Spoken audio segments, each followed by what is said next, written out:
ஒரு ஊர்ல ஒரு ராஜா ஒரு குரங்க வளர்த்திட்டு இருந்தாராம்மா. அந்த குரங்குக்கு படிப்பு அப்புறம் வாழ்வீச்சு இதெல்லாம் சொல்லி கொடுத்தாரம்மா.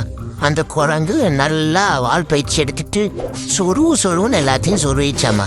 நல்லா வால் பயிற்சி எடுத்த குரங்குக்கு அரசவையில் வேலை போட்டு கொடுத்தாங்களாம்மா. அப்படி ஒரு நாள் ராஜா அரசவையில் உட்காந்துருக்கப்ப ஒரு ஈ ரொம்ப தொந்தரவு பண்ணி தந்துச்சம்மா. அப்போ அதே ஈ ராஜாவின் மனைவி தூங்குறப்பையும் ரொம்ப தொந்தரவு பண்ணி தந்துச்சம்மா.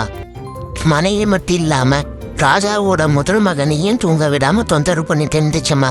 இதை அந்த குரங்கு நல்லா நோட் பண்ணி தந்துச்சு. அப்புறம் அதே ஈ ராஜாவை தூங்க விடாம ரொம்ப தொந்தரவு பண்ணி தந்துச்சம்மா. குரங்கு இந்த ஈயை எப்படியாவது விரட்டியே ஆகணும், ராஜாவை தூங்கவே விட மாட்டேங்குது, இந்த ஈயை இன்னைக்கு விரட்டி ராஜாவை நிம்மதியா தூங்க வைக்கிறேன்னு தன் கையில இந்த வாழை எடுத்து விரட்ட ஆரம்பிச்சம்மா. அப்ப அந்த ஈ ராஜாவோட நெஞ்சு மேல உட்காந்து இருந்துச்சம்மா.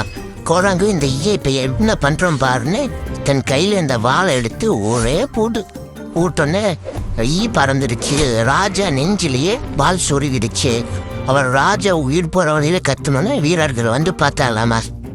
வீரர்கள் வந்து பார்த்தோன்னா ராஜா இறந்து கிடந்த இடமும் குரங்கு முழிச்சிட்டு இருந்துச்சு. இதுல இந்த என்ன தெரியுது, தேவையில்லாத விஷயத்து மேல நம்ம அளவுக்கு அதிகமா நம்பிக்கை வச்சா அதோட வினை நம்ம மேலதான் திரும்பும். இந்த குரங்கு மாதிரி. நன்றி.